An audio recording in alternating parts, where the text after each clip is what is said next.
शिक्षक मित्रांनो नमस्कार. मी धर्मराज सुरेश करपे, प्राथमिक पदवीधर शिक्षक, जिल्हा परिषद माध्यमिक शाळा उमापूर, तालुका गेवराई, जिल्हा बीड.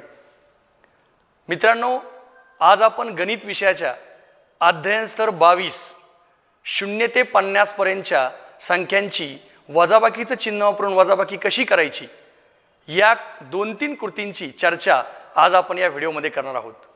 तर बघा, या ठिकाणी पहिली जी कृती आपण पाहणार आहोत ती आहे चित्रांच्या सहाय्याने आपण वजाबाकी कशी करायची. या ठिकाणी 2 चित्र आहेत. पहिल्या चित्रामध्ये काही सफरचंद दिलेले आहेत.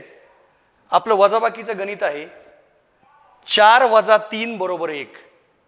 या ठिकाणी आपण चित्र वापरू शकतो आणि या ठिकाणी 4 सफरचंद आपल्याला दिसत आहेत. या ठिकाणी 3 सफरचंदाला यशाने रेषा मारलेल्या आहेत आणि त्यातील एकच सफरचंद शिल्लक आहे.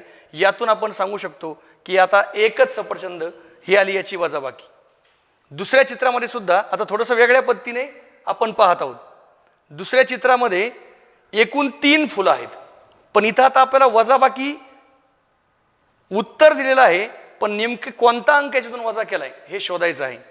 तेव्हा एकूण फुलं 2 राहिलेले असतील तर या ठिकाणी कोणता अंक येईल हे आपण विद्यार्थ्याला विचारू शकतो.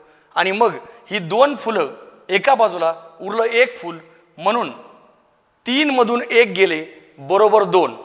हा संबोध आपण चित्रांच्या सहाय्याने विद्यार्थ्यांना समजावून सांगू शकतो. याच कृतीला आणखीन थोडं मजेदार आपण करू शकतो. म्हणजे पहिल्या कृतीमध्ये चित्र अगोदरच आपण वापरलेली आहेत, परंतु विद्यार्थ्यांच्या मध्ये आणखीन इंटरेस्ट निर्माण करण्यासाठी आपण काय करू शकतो, तर या पद्धतीने गणित त्यांना देऊ शकतो, ज्यामध्ये एक रिकामी चौकट दिलेली आहे. -3 = 5. म्हणजे आपल्याला उत्तर दिलंय 5, संख्येतून वजा केले 3. मग आता आपल्याला शोधायचे या ठिकाणी अंक कोणता असेल. तर विद्यार्थी तो अंक शोधतील. तो अंक असेल 8. पण हे करत असताना विद्यार्थ्यांना आपल्याला आणखीन गमतीदार करण्यासाठी काही चित्र आपण काढू शकतो. उदाहरणार्थ ही अशी 8 चित्र त्याला आपण काढायला सांगितली आणि या 8 चित्रामधून 3 चित्र जर आपण वजा केली तर येणारी जी वजाबाकी आहे ती 5 असेल. म्हणजे या माध्यमातून सुद्धा विद्यार्थ्यांच्याही चित्रकलेला आणि एका गमतीदार पद्धतीने, मजेदार पद्धतीने वजाबाकी कशी शिकावी हे विद्यार्थ्याच्या लक्षात येईल. आणखीन एक कृती आपण या आत्ताच्या अध्ययन स्तरासाठी घेऊ शकतो. तुम्ही माझ्या हातामध्ये पाहत आहात एक सापशिडी आहे. ही वजाबाकीची सापशिडी आहे. आपण जो फासा वापरतो सापशिडी खेळण्यासाठी, तो फासा आपण घ्यायचा, तो फासा फेकायचा. जो अंक फाश्यावर येईल त्या अंकाला मुलं खेळत जातील. आता उदाहरण तिथं 2 अंक जर एखाद्याला पडला तर 2 अंकावर त्याचा तो आला, तिथं एक वजाबाकीचं गणित दिलेलं आहे 3 + 1. तो गणित त्या विद्यार्थ्याने पूर्ण केलं तरच तो पुढं जाईल. असं टप्प्याटप्प्याने तो पुढे येत जाईल.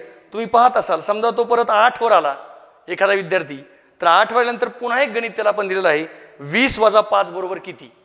म्हणजे ही सापशिडी खेळत असताना फासा तर फेकायचाच आहे, त्याचबरोबर ज्या अंकावर तो विद्यार्थी आलाय तिथली कृतीही त्याला पूर्ण करायची आहे. म्हणजे खेळता खेळता तो गणित शिकू शकतो. अशा पद्धतीने ही 0 ते 50 पर्यंतची सापशिडी जो पूर्ण करेल तो विद्यार्थी यामध्ये विजेता होईल. या ठिकाणी आणखीन गंमत निर्माण करण्यासाठी काही ठिकाणी शिडींचा उपयोग आपण केला आहे. सापांचा सुद्धा उपयोग आपण या ठिकाणी केला आहे. म्हणजे साप शिडीच्या अभिनव पद्धतीने सुद्धा विद्यार्थी वजाबाकी शिकू शकतात. धन्यवाद.